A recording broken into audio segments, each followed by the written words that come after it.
Hello, everybody.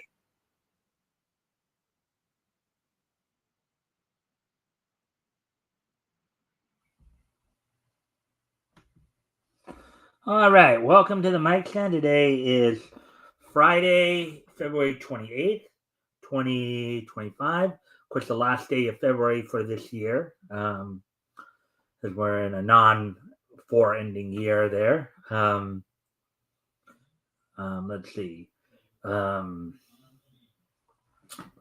so, we're, of course, going to give people a chance to come in before we get started, before we talk about what's on tap for tonight. Um, Hopefully, if you guys haven't already, if you guys can help out by liking and sharing the stream, see if we can get some more friendly people in here to engage, that'd be appreciated. Also, if anything here grabs your attention, feel free to comment and or ask questions, and I'll try to answer the questions as best I can.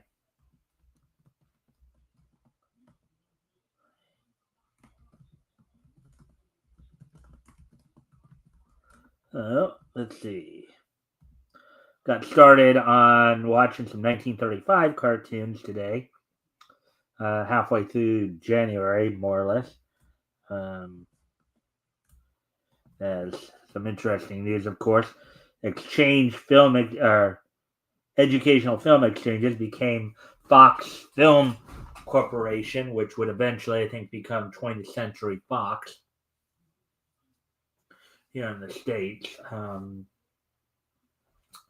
So, and at time in 1935, of course, they were distributing the cartoons for Paul Terry, the Terry Tunes. Of course, at that time, they were still featuring Farm Alfalfa, Fanny Zilch, and the Airedale.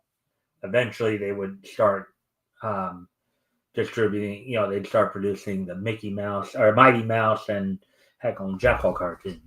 So, anyways, we're just waiting for more people.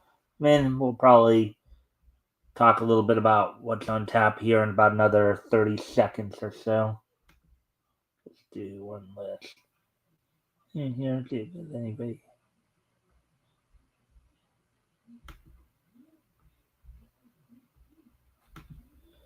Uh,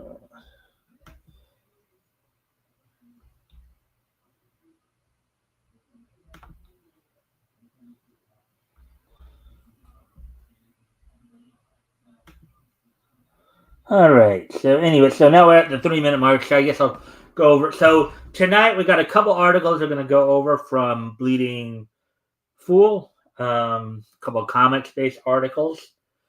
One from our old buddy Avi.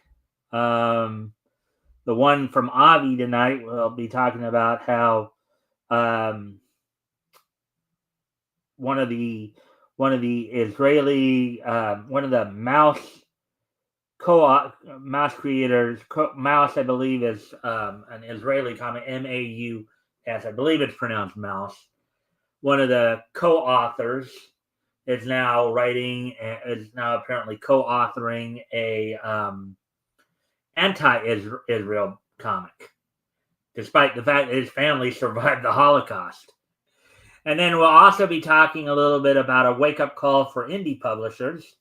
Um, So we got those. We also have, of course, the wrestling wrap up, and we'll be looking back to last night's Impact and Ring of Honor shows, as well as looking ahead to tonight's SmackDown, tomorrow night's Collision, as well as looking ahead to tomorrow night's Elimination Chamber, which should hopefully set up a couple more matches for WrestleMania, at least, as the winner of the women's elimination chamber will be getting a shot at Rhea Ripley for the women's world title at WrestleMania, and then the winner of the men's elimination chamber match will be getting a shot at Cody Rhodes and the undisputed titles, comprised, of course, of the WWE title and the Universal title.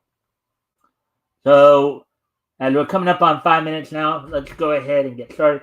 Again, if you haven't already, you guys can help out by liking and sharing the stream, see if we can get some more friendly people in here to engage. I'd be appreciated. Also, if anything here grabs your attention, feel free to comment and or ask questions. I'll try to answer the questions the best of my ability. So let's go ahead and get started then with our material for tonight.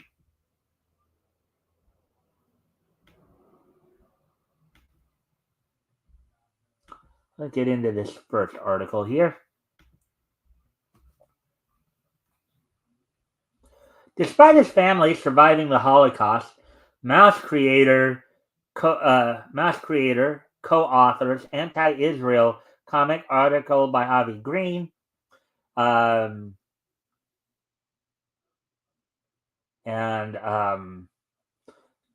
it was published yesterday. So mind you, just so you full disclosure here, and I understand that Avi is Jewish, so he's gonna have obviously a Jewish bias. Just letting you guys know that, so you're aware. So let's go. And so, just in case you pick up on that during some of what he's talking about here, you've been forewarned. All right, so this is Avi speaking here. Camera UK reports that a cartoon project co-authored by leftist Joe Sacco and Art Spiegelman, previously spoken about here, is as bad as could be expected. Now, this is from the Camera UK article now. For at least the fourth time since October 7th, 2023, The Guardian has published content weaponizing the Holocaust against the Jews. The latest iteration is in the form of a long cartoon co-created by Joe Sacco and Art Spiegelman. In parentheses here, two artists, one catastrophic war. Joe Sacco and Art Spiegelman on Israel, Gaza, and the ceasefire cartoon, February 14th. Sacco is, I think it should say "and," not "a," is an anti-Israel artist, best known for his journalistic graphic narrative called Footnotes in Gaza, while Spiegelman is a Jewish cartoonist who wrote Maus, A Survivor's Tale, a graphic novel published in 1991 depicting Spiegelman interviewing his father about his experiences as a Holocaust survivor.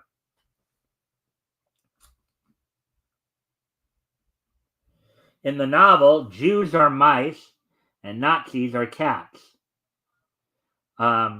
Despite growing up in the shadow of the Holocaust, Spiegelman shares Sacco's animosity towards the Jewish state, having once described Israel as a quote sad failed idea. Now, mind you, this is somebody who I guess is supposedly of Jewish descent here, criticizing his, basically hating his. It sounds like he's hating his own country. So kind of go figure there.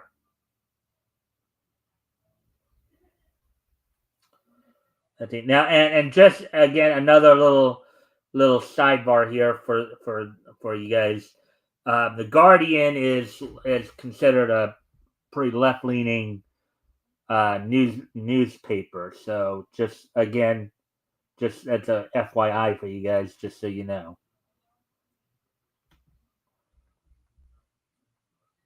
Turning now to the Guardian cartoon, the words in bold and red at the top, as you can see below, quote, never again and again and again and again, unquote, make it clear that the Holocaust is being invoked.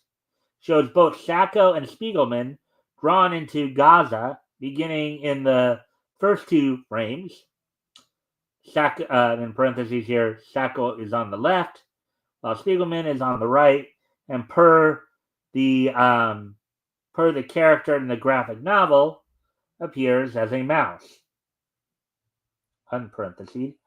We see how Israel's military response to Hamas's war of aggression is framed as quote unquote revenge rather than a rational state actor engaging in self-defense, as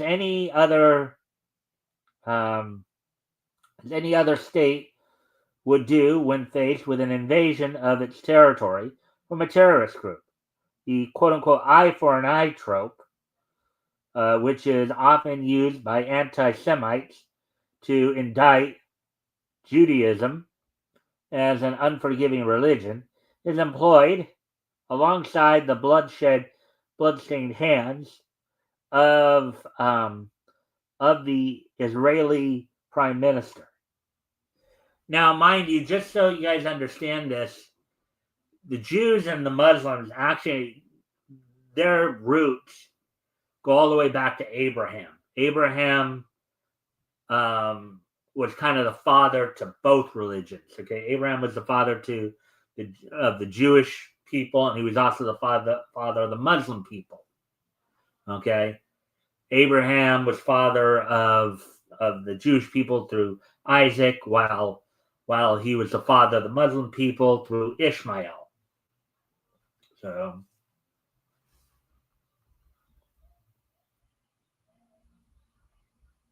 and I guess here's the comic.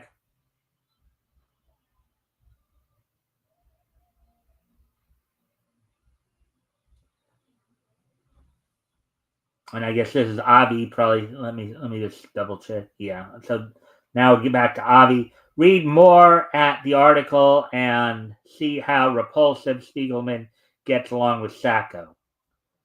The yellow in yellow there. That's the link to the actual article that he's referencing. And this is Avi speaking again. This is why sometimes I find it hard to feel sorry for Spiegelman that Mouse was banned from some classrooms in Tennessee, because in a way, he too is practicing a form of censorship, blacklisting Israeli voices regardless of whether they're conservative or liberal, and siding with the religion of peace's barbarism. There's no reason to buy his graphic novels if that's how Spiegelman's going to act, because it's clear he's not serious about addressing grave issues. All he's doing is driving away many potential allies and friends and proving yet another leftist who acts as though it's such a big deal to be part of the most leftist circles around. A most tragic shame indeed.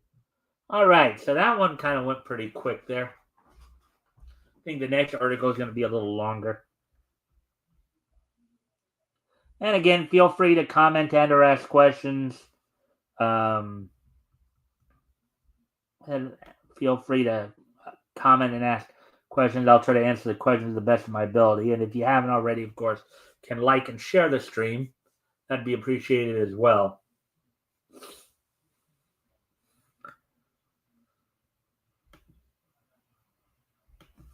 All right. So with that, let's continue on with this next article here. Get right into this one right here. And I thank you guys for coming in. Again, if you haven't already, you guys can help out by liking and sharing the stream. See if we can get some more friendly people in here. That'd be appreciated. Also, if anything here grabbed your attention, feel free to comment and or ask questions. I'll try to answer the questions to the best of my ability. So with that being said, of course, let's move on to this article here. The Last Comic Book Thing. A wake-up call for indie publishers. Article by Richard Caldwell, published today. You see, world's best comics and toys, buy and sell comics and toys, 973. I'm not sure, but I think that might be in California, where I'm from. I think I might have seen that somewhere. But anyways, let's get into the article here. Not a person in the business I want anything to do with, granted. But if I see an opening to help anybody, I will do no less. Seeing room for an article to pitch about, in the last few days, I communicated with several distributors of magazines and newspapers, all based in the USA, I found each on the first page of search results. Each one has national capacity for some stretching well beyond. Each regularly handles volumes dramatically larger than the paltry monthly comic book sales averages. And each would actually really like to swing comics as well. But nobody from any publisher in the industry has reached out, not never. Hmm.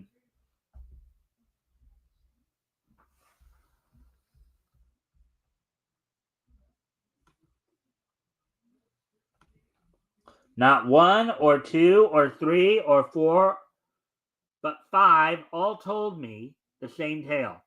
And by the fifth, I was almost enraged by the idiocy. There are hundreds of distributors of periodicals headquartered across the USA and greater, in parentheses, in every way. North America, the original business model never went anywhere. Some, which is true because we saw a lot of these distributors even back in the golden age. As you guys know, we've been going through the golden age of comics as well. Um, which you can catch every Sunday. Let's see. Some would point out sales today aren't a third of what they were 50 years ago before the direct market was running. So sales can't justify the reach but distribution has evolved into more targeted desperations for dollars in the decades since.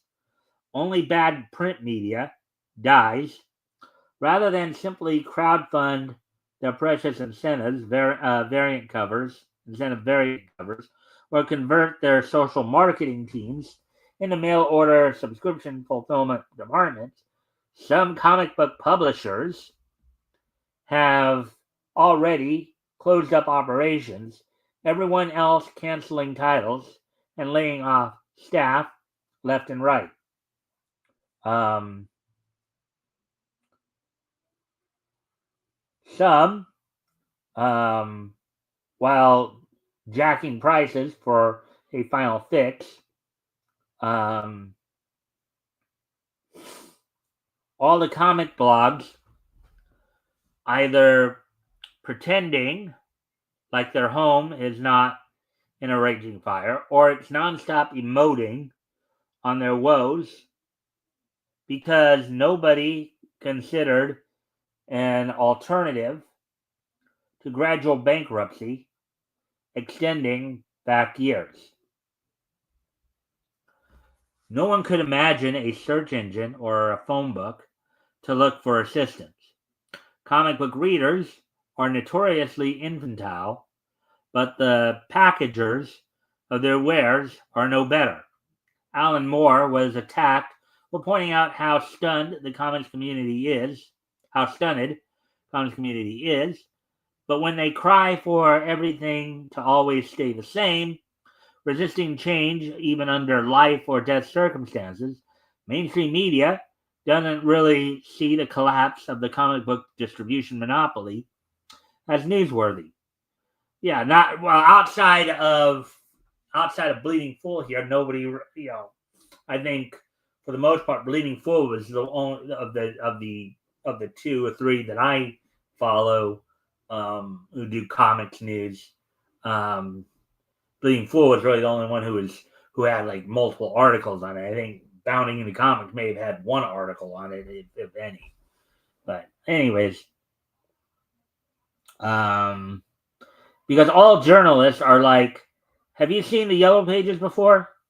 Everyone working in comics must be an imbecile, like every other American creating their own problems for whole cloth, eager to find someone other than themselves to blame and desperate for someone other than themselves to save the day. So this writer's kind of harsh on people here. I'm being kind of harsh critic here. Hmm.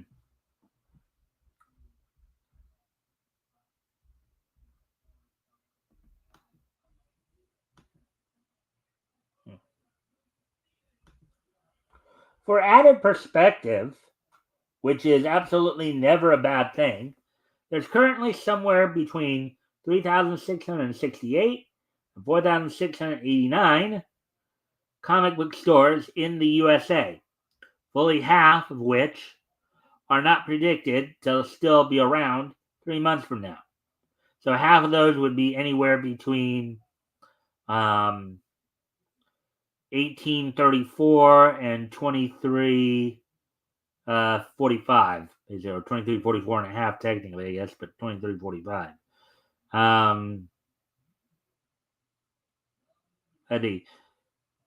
Between the stores owing money to Diamond and the stores Diamond owes money to, however, Barnes & Noble announced 60 new stores for this year. A big chain would not be doing so if print were dead.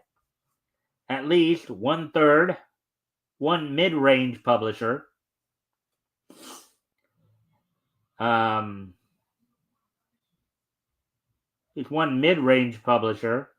has announced they'll no longer be doing monthly comics anymore. Just accumulate the material and jump to collecting the story arcs in trade paperback form to sell at places other than comic shops, probably like conventions or what have you, comic markets. For consolidated printing cost, I see others doing that too, because tariffs on foreign printings will not make things any easier for anyone.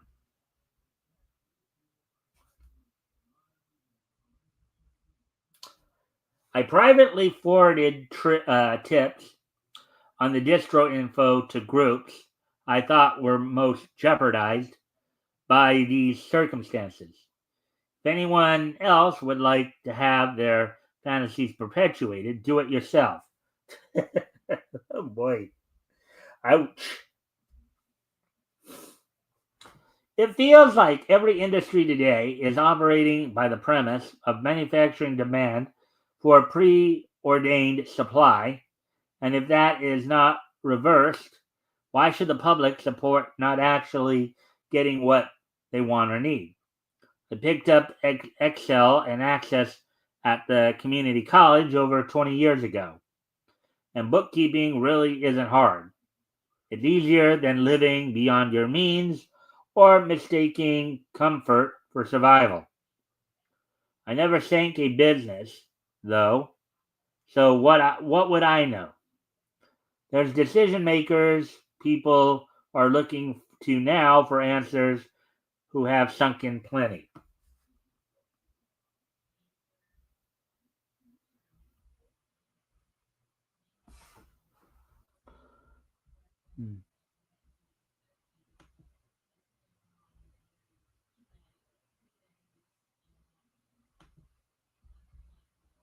Microcosm and macrocosm. There is no good or evil, only self inclination. To do an act of perceived good entails denying your own ego or that of another, like sacrificing your time to give direction to a stranger or realizing a comic book cover price could be a meal for someone that needs food more than entertainment. And any perceived act of evil is never anything more than someone acting on self interest. There's no evil people in comics or any field, but there's no good people either. Just absolute ignoramuses who evidently refuse to comprehend self sacrifice even as their livelihoods peter out. And this guy is really getting harsh here on these people. Dang. Dang, dang, dang, dang, dang.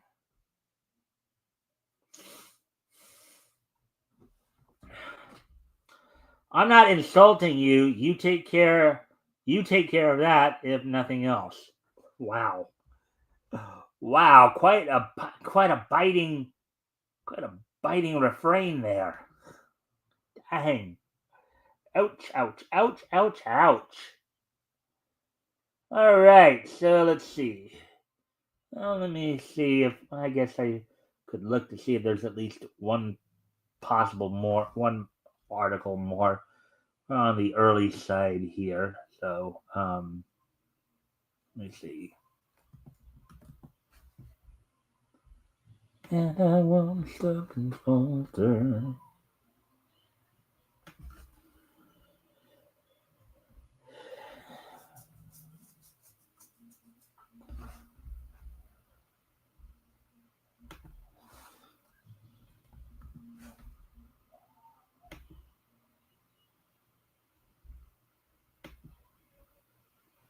Okay, here we go. I did find something here.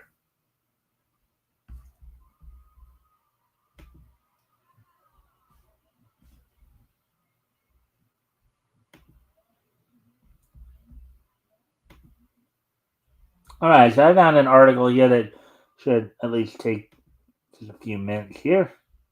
These articles I find on MeTV Tunes are pretty quickie. All right, so let's take a look at this now. 16 forgotten Looney Tunes characters. Let's see if you remember these. Now, for me, I probably will because I've been watching some of these old shorts recently in the past couple months here. So some of these characters will be familiar to me, but I don't know if they'll be quite as familiar to the rest of you. They probably because basically, unless you actually go looking for them, I don't think they've been on TV or anything like that in years, like many years. So, all right, so let me just check something here. All right, so let's take a look at this. So, article published earlier today by MeTV Toon staff. All right, so there are dozens of characters in the Looney Tunes universe, but not every character is destined to be a big star like Bugs Bunny or Porky Pig, which we talked about, of course, the other day. These are the stories of some of the forgotten Looney Tunes characters who have been lost to time, but we think many of these characters are hidden gems to be admired by cartoon fans everywhere. Let's take a look at all Looney Tunes characters who have been retired over the years and see which ones you remember. Buddy. Now, this is Buddy's one I've talked a lot about lately. We were talking about partly because of the fact, of course, when we were covering the Porky Pig articles the other day, we're talking about how prior to Porky's debut with Beans the Cat, Buddy was kind of the feature star of the Looney Tunes cartoons. Buddy was, of course, between Bosco, who eventually left to go to MGM, and Beans, who would start up in 1935. So Buddy was one of the original breakout stars of Looney Tunes, created when animation team Harmon and Ising took the main star Bosco with them when they left Leon Schlesinger Productions. We did talk a little bit about that. Buddy was meant to be a whitewashed version of Bosco, an offensive black caricature, but Buddy was very boring and didn't stand out as a character. Oh yeah, Bosco's features were I think, did remind people a lot of at least his original design. Reminded a lot of people of the kind of the blackface. He had pretty much a predominantly black head with like a white mouth. And the thing, well, even I've noted at times that Bosco kind of looked like a monkey, which I'm sure, a black monkey would probably spark a lot of vitriol over, oh, that's a racial stereotype, that's racist, and the next thing.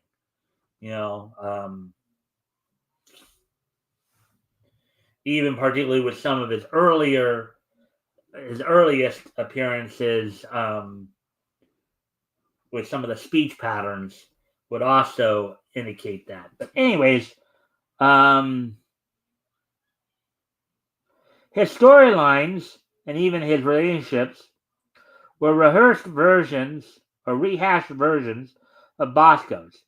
He retired after 23 cartoons, including Mr. and Mrs. is the Name, where he appears as a mermaid.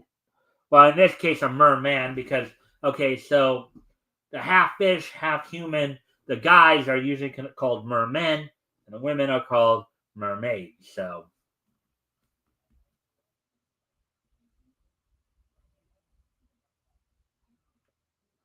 woodpecker. This little unnamed woodpecker was almost a star. After starring in Pack Up Your Troubles with Sylvester the Cat, producer Edward Seltzer saw potential in this woodpecker and insisted that the woodpecker replace Tweety in Tweety Pie. Fritz Frayling disagreed, kept Tweety in the cartoon, and the woodpecker was left behind. Yes, and we talked about this too. Actually, this was more like a week or so ago, where maybe a week or so ago, where we talked about this.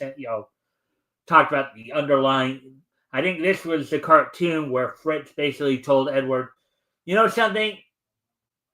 Even though I have all these years of experience doing this, and you've been here 6 months, okay, here, you do it. I mean, this was the cartoon that happened in. So, all right, Foxy. And I've seen some of the Foxy cartoons. There weren't that many. There were only but, Foxy. The character looks so familiar. It's worth noting that original Looney Tunes animators Hugh Harman and Rudolph Ising started their careers as animators at Disney, and their drawings contributed to the creation of Mickey Mouse. Foxy was very clearly inspired by Mickey Mouse, and the character was retired because Walt Disney threatened to sue. Yeah, Foxy was kind of a Fox version of Mickey Mouse, and of course, when at the time when animation was all black and white, it was very, very difficult to distinguish characters. It was pretty, granted, even though he was kind of a Fox version of the Mickey Mouse character, but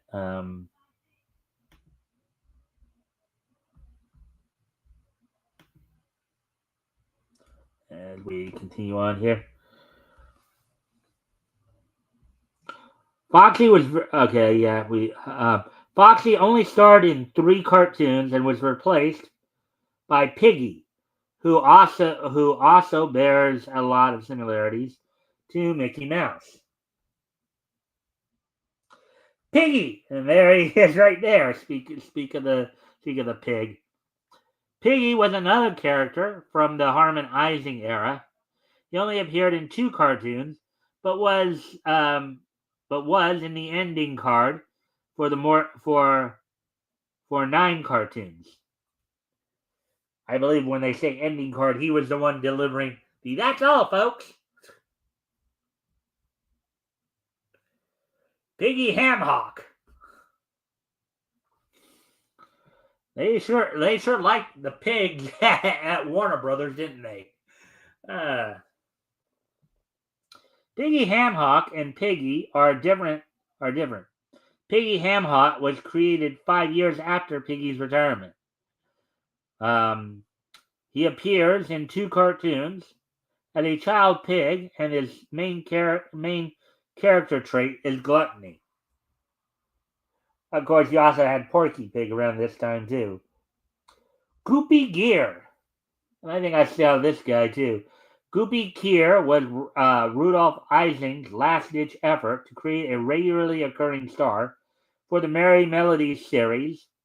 He is a tall humanoid dog character, and unfortunately, he was released the same month that Disney released their humanoid dog character, Goofy. Oh boy, Goofy versus Goofy. Wow, that would have been something. Cartoon historians don't think either character was an intentional copy of the other, but Goofy only appeared in 4 cartoons and was retired when Ising left the studio in 1933. That's when, of course, Harmon and Ising went over to MGM and took Bosco with them.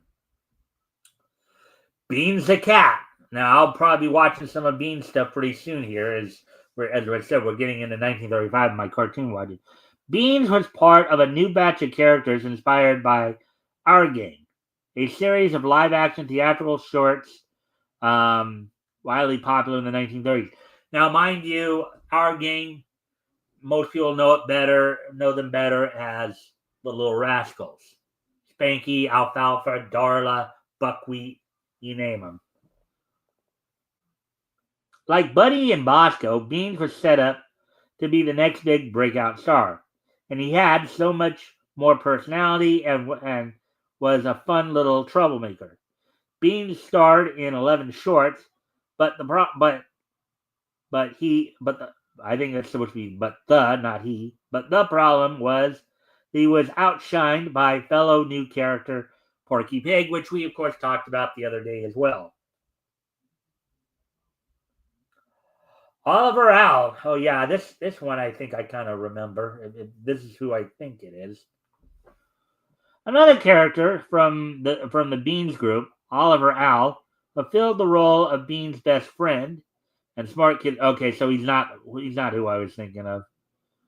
After a few shorts, the animated tried pairing Oliver with Sniffles, the mouse, before retiring him, but he was retired forever. Oliver got renamed Ollie Owl and appeared in the Looney Tunes comic books as Henry Hawk's best friend. For those of you who don't remember Henry Hawk, he was a chicken hawk who was always going after Foghorn Leghorn. A little, Little Kitty. Little Kitty is also part of the Beans group.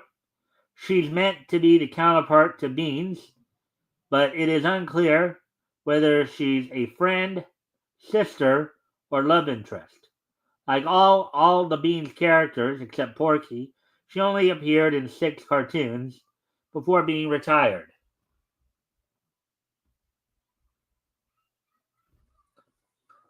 Ham and X.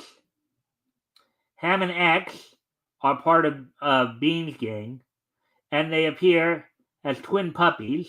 In fact, they are St. Bernard puppies. And their main job is to be cute little troublemakers for Beans to watch. They call Beans Uncle Beans, and their names are a pun on ham and eggs. Pete Puma. Now, I think I just saw a Cartoon College test deal on this character. Pete Puma. Pete Puma is an adversary of Bugs Bunny. He appeared in 3 cartoons as a bumbling, goofy predator. His voice actor, Stan Freberg, modeled his voice off of comedian Frank Fontaine's crazy Guggenheim character.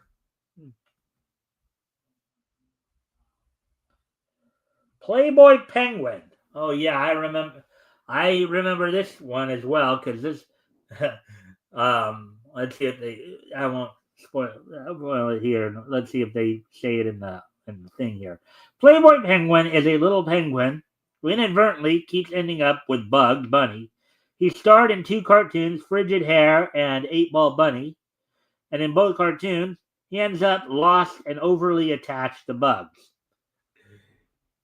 Yeah, I mean, in one of the cartoons there, Bugs tried to get him home to the South Pole or something like that, and it comes to realize that he's actually originally from New Jersey. Colonel Shuffle.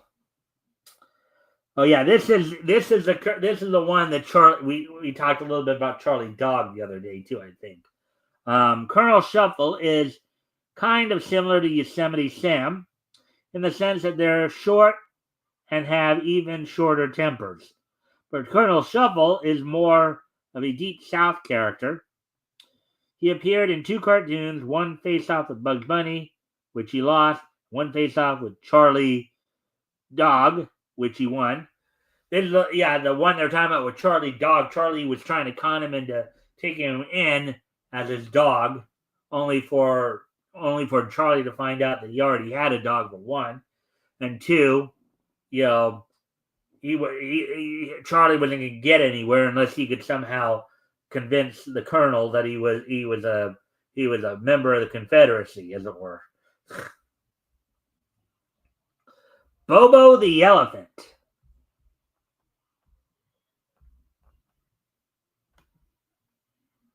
Let's see. Bobo the Elephant. Bobo is a baby Indian elephant, and he appears in 2 cartoons. He cannot talk, but he has plenty of attitude and a very expressive face. In his first cartoon, Hobo Bobo, he leaves India to emigrate to America to join a baseball team. His second cartoon, Gone Batty, picks up where the first cartoon left off. Bobo is promoted from being Bat Boy to being pitcher because there is no rule that says an elephant can't pitch. Yeah, can you imagine an elephant sitting there with his snout, like just snouting balls at the batter? Strike 1, strike 2, strike 3. Probably going well over 100 miles an hour. Black Jack Shellac. Another short-lived rival of Bugs Bunny, Black Jack Shellac, a French-Canadian prospector like Colonel Shuffle. He is very similar in character to Yosemite Sam. Yo-Yo Dodo. Now, this character, I believe, actually, even though in the Golden Age, I think they did have kind of a connection to him in Animaniacs. But anyways, Yo-Yo Dodo is a wacky but silent bird who Porky Pig encounters twice. First in a critically acclaimed Porky in Wacky Land, and second in a very similar cartoon, Doe for the Dodo. The 2 cartoons are basically the same, except the second is in color. Yeah, and I would imagine too that Yo-Yo Dodo is what was the basis for Dodo from the Tiny Toons cartoon as well. So there we go with that one. Alrighty then. So now with that, I'm going to go ahead and move on to the wrestling wrap up here. I'm going to first off look back to last night's TNA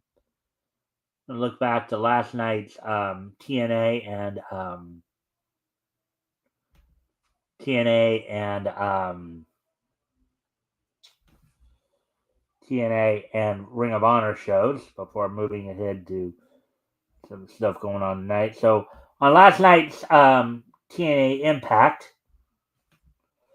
the show opened up with Mike Santana defeating NXT's Oro Mensa in just over 5 minutes. As of course Mike Santana continues to be built up while they're utilizing the partnership with WWE and NXT to help bring guys in to help put some of their guys over. Then in the next match, as soon as I can find the cursor here, in her first televised match, Tessa Blanchard defeated Kelsey Heather in just over 2.5 minutes. Steve Macklin defeated Casey Navarro who had AJ Francis in his corner. Spitfire retained the TNA Knockouts World Tag Team titles over the By Elegance duo of Ash and Heather By Elegance. Mance Warner defeated Sami Callihan via DQ. Frankie Kazarian defeated Ace Austin in the main event. Saw in six-man tag act the System's Moose, who is the current TNA X Division champion, defeated Brian Myers and Eddie Edwards. Teamed with Brian Myers and Eddie Edwards to defeat NXT champion Obafemi and TNA World Tag Team champions, the Hardy Boys, Jeff and Matt Hardy. As we're now, of course, 2 weeks away from Sacrifice. A match that I think was signed last night was Masha Slamovich will be defending the TNA Knockouts champion against NXT's Cora Jade.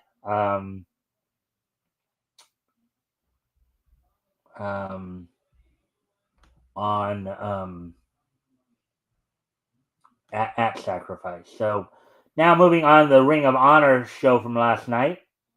To kind of from the HEB Center at Cedar Park in Cedar Park, Texas. Saw the team of Atlantis, Espingo, and Fuego defeat Euphoria, Gran Guerrero, and Rocky Romero in a six-man trios match. In a women's match, La Catalina defeated Lady Frost.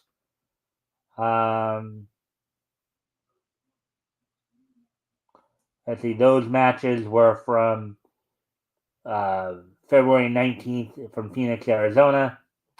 Those were when they were originally taped. January 8th in Clarksville, Tennessee. Beast Mortos defeating Adam Priest in 3 minutes 17. We also saw the infantry of Carly Bravo and Sean Dean, Shane Taylor in their corner, defeating Rosario Grillo and Jimmy Wild. Blake Christian defeated Fuego del Sol. Dark Panther defeated Gravity. The main event in a trios match saw Atlantis Jr., Mascara Dorado, and Templario defeat Magnus Soberano Jr. and Volador Jr. So that all happened on last night's Ring of Honor. Now,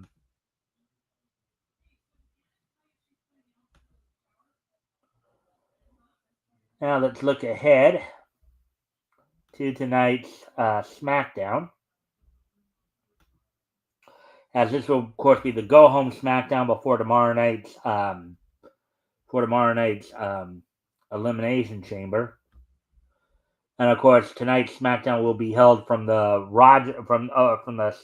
Scotsbank Arena in Toronto, Canada.